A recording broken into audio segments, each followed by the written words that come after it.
राजनीति विज्ञान विभाग के सभी विद्यार्थियों का स्वागत है, अभिनंदन है। मैं doctor Shashi Verma, associate professor, राजनीति विज्ञान विभाग, महारानी सुदर्शन कन्या महाविद्यालय, बीकानेर, राजस्थान।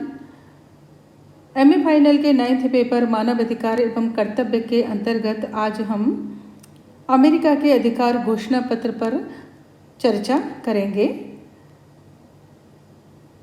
अमेरिका की खोज क्रिस्टोफर कोलंबस ने 1492 में की थी।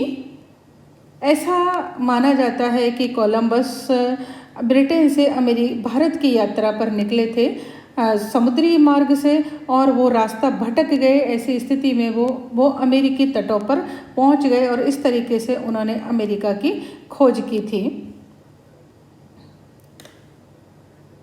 उसके बाद यूरोप के लोग जो वहाँ आने लगे, चूँकि उस टाइम ब्रिटेन महाशक्ति था, तो ब्रिटेन की सेनाओं ने अपना आधिपत्य वहाँ स्थापित कर लिया। उस समय ब्रिटेन में जॉर्ज द्वितीय का शासन था। जॉर्ज द्वितीय जो बहुत ही क्रूर और अत्याचारी शासक थे, और उन्होंने अमेरिका की जनता के ऊपर भी, जनता के साथ भी बहुत अत्याचार किए। ब्रिटेन के अत्याचारों से दुखी होकर वहाँ की जनता ने वाशिंगटन के नेतृत्व में अपने अधिकारों की मांग की और ब्रिटेन के साथ संघर्ष किया। उस समय 13 राज्य जो अमेरिका के थे, उन्होंने कहा कि प्रतिनिधित्व नहीं तो टैक्स नहीं, अर्थात यह है कि यदि आप हमें अधिकार नहीं देंगे, हमारी सुरक्षा नहीं करेंगे, तो हम टैक्स नहीं देंगे। ब्रिटेन ने कठोरता के साथ अमेरिका की जनता की आवाज़ को दबाने का प्रयास किया, लेकिन वो सफल नहीं हुए और ब्रिटिश राज्य के प्रति अमेरिकी जनता का विद्रोह बढ़ता चला गया।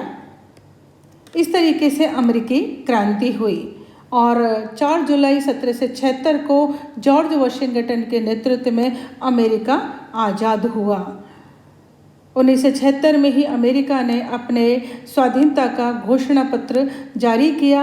उस टाइम जो ये घोषणा पत्र जारी किया, उसकी ये फ़ोटो आपके सामने है, जिसमें कहा गया कि जन्म से सब मनुष्य बराबर हैं। सृष्टि ने इन्हें कुछ अधिकार दिए हैं जिनमें जीवन, स्वतंत्रता और सुख प्राप्ति के प्रयत्न करने का उन्हें विशेष रूप से अधिकार है। मनुष्य जन्म से काले गोरे जो हैं सब वो बराबर हैं और सभी को अपने जीवन को जीने की स्वतंत्रता है। जितना वो संभव है सुख प्राप्त कर सकते हैं और स्वतंत्र पूर्वक वो रह सकते हैं। ये सभी जनता को अधिकार प्राप्त हैं और इन अधिकारों की रक्षा के लिए ही सरकारों की स्थापना हुई है। यदि कोई सरकार निरंकुश हो जाए या जनता के ऊपर अत्याचार करने लगे, तो ऐसे शासक को समाप्त करने का अधिकार भी जनता को प्राप्त है।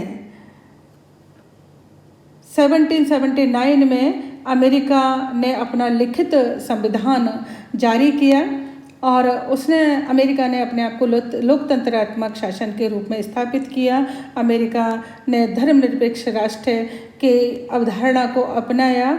अमेरिका पहला राष्ट्र था जिसने अपने जनता को मूल अधिकार प्रदान किए अपने संविधान के अंतर्गत। उसने कार्यपालिका और व्यवस्थापिका को भी परिसीमित शक्तियां प्रदान करी।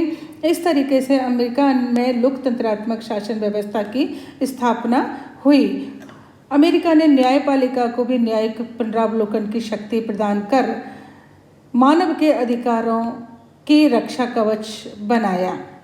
न्याय के 2 तरीके होते हैं, एक होता है न्याय द्वारा स्थापित प्रक्रिया, एक होती है न्याय की उचित प्रक्रिया। अर्थात यह है कि जो भी कानून के अंतर्गत लिखा होता है, यदि उसी के अनुरूप दंड दिया जाता है तो वो होती है न्याय द्वारा स्थापित प्रक्रिया, और दूसरी होती है न्याय की उचित प्रक्रिया। अर्थात ये देखा जाता है कि किन परिस्थितियों में अपराध किया गया है।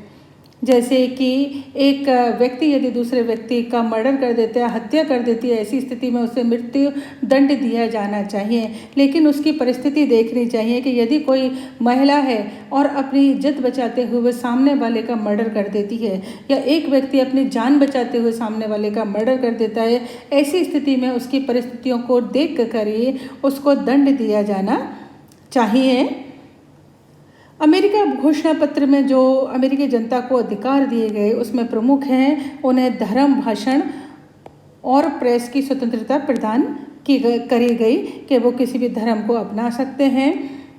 यदि उनको प्रतीत होता है सरकार के प्रति या अपने जीवन के प्रति, तो वो अपनी अभिव्यक्ति कर सकते हैं अपनी भावनाओं की, और लिख भी सकते हैं अपनी भावनाओं को किसी अपनी मतलब जो जनता है या दूसरे लोग हैं उनके सामने अपनी भावनाओं को वो बोल के या लिख के ला सकते हैं। शस्त्र धारण कर सकते हैं, अपने घर में अपनी रक्षा के लिए रख सकते हैं। कोई भी व्यक्ति या कोई भी संस्था या कोई भी सरकार किसी व्यक्ति के घर की या सामान की तलाशी नहीं ले सकती है जब तक कि कोई विशेष कारण नहीं हो।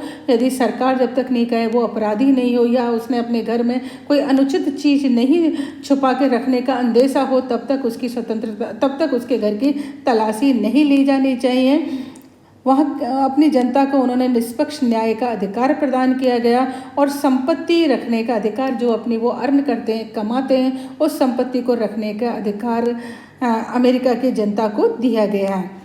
साथ ही कोई व्यक्ति यदि जिस तरीके का अपराध करता है उसे उतना ही दंड दिया जाना चाहिए। ऐसा नहीं होना चाहिए कि किसी छोटे अपराध के लिए बड़ा दंड दिया जाए। क्योंकि अब तक ये था कि ब्रिटेन का वहाँ शासन था, तो ब्रिटेन के जो शासक होते थे उन्हीं की ही मर्जी के अनुरूप ही वहाँ दंड दिया जाता था। तो छोटी छोटी अपराध के लिए भी बड़े दंड दिए जाते थे।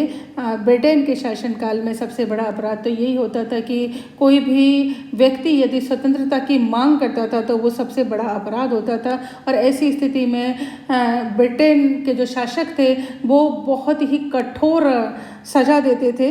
तो ये अधिकार दिया गया कि ना तो अत्यधिक जुर्माना लगाया जाएगा और ना ही अत्यधिक कठोर दंड दिया जाएगा।